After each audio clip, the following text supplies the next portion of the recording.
नमस्कार, आदाब, सत श्री अकाल, जय भीम, जोहार। मेरा नाम है नवीन कुमार। आप सभी को बधाई हो। यह यकीन एक बार फिर से पुख्ता हुआ है कि इस देश के लोकतंत्र को हराने के सपने देखने वालों के ख्वाब इतनी आसानी से तो नहीं पूरे होने वाले।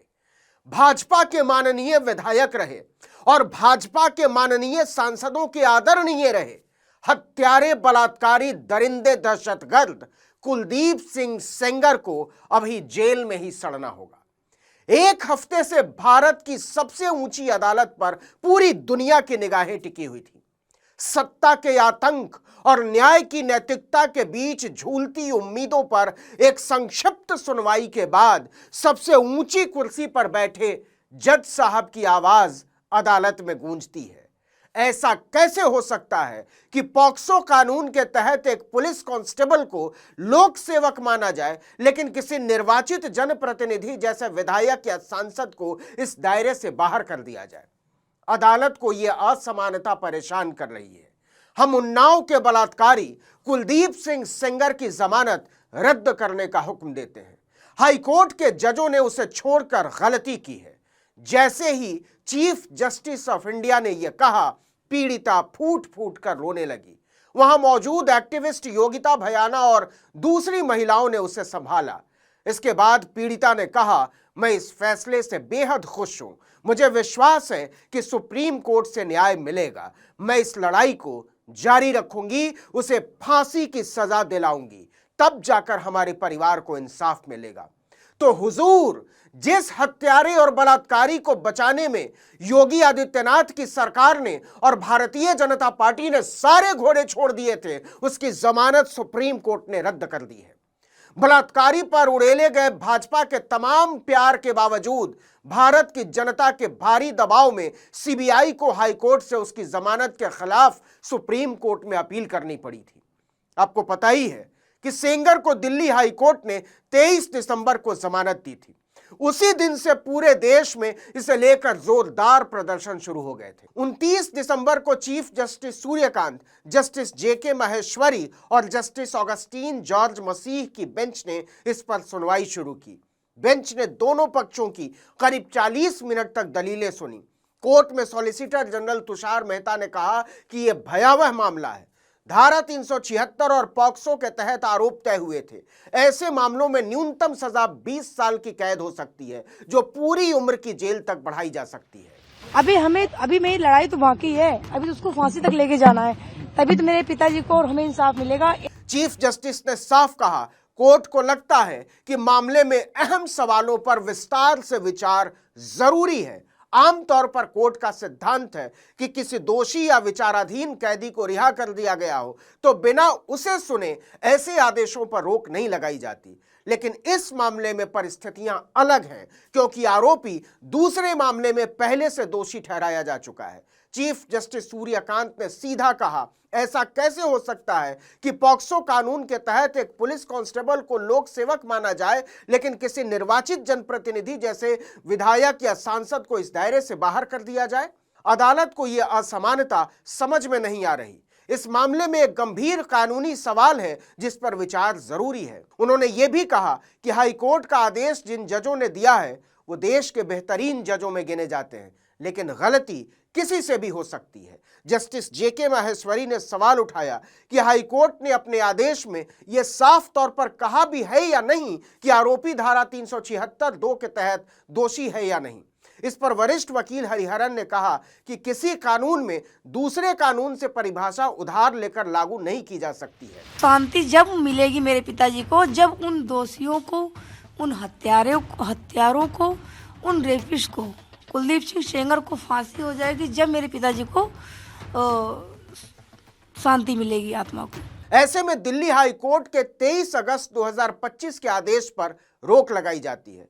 कोर्ट ने सेंगर को नोटिस जारी करते हुए जवाब मांगा। मामले में अब 4 हफ्ते बाद सुनवाई होगी। इसके साथ ही भारतीय जनता पार्टी से ताल्लुक रखने वाले और मुख्यमंत्री प्रधानमंत्री का वरद हस्त हासिल एक बेहद ताकतवर बलात्कारी को जनतंत्र की सामूहिक शक्ति ने कानून का माखौल उड़ाने से फिलहाल रोक दिया है। जरा सोचिए कि यह गरीब लड़की जो घटना के समय नाबालिग थी, 18 साल की भी नहीं थी, उसने किस हिम्मत और दिलेरी से इस उम्मीद को टूटने देने से बचाए रखा होगा कि एक न एक दिन उसे न्याय मिलेगा। जबकि उसके सामने एक ऐसा आदमी था जिसे बचाने के लिए राज्य के मुख्यमंत्री ने ही कोई कसर नहीं छोड़ी थी और प्रधानमंत्री नरेंद्र मोदी ने अपनी जुबान सिल ली थी। ये एक तरह बलात्कारी और हत्यारों को मौन समर्थन की तरह ही था।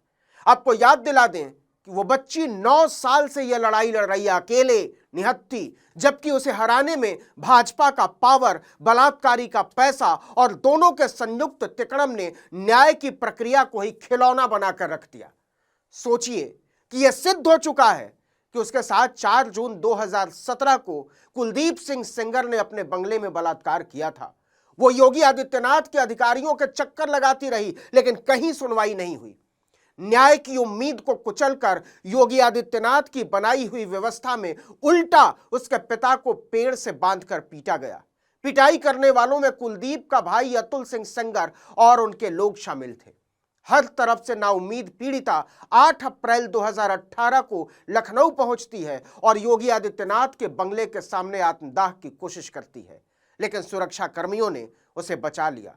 अगले ही दिन खबर आई कि पीड़िता के पिता की पुलिस कस्टडी में मौत हो गई। मामले में कुलदीप सिंह सेंगर, उसके भाई, माखी थाने के एसएचओ समेत 10 लोग आरोपी बनाए गए। बाद में उनको सजा भी हुई। योगी की पुलिस की सरपरस्ती में सेंगर के साथ मिलकर पिता को मार डालने की बर्बरता ने इस मामले को और बड़ा बना दिया। योगी सरकार के निकम्मेपन की वजह से हाईकोर्ट ने 12 अप्रैल 2018 को केस सीबीआई को ट्रांसफर कर दिया।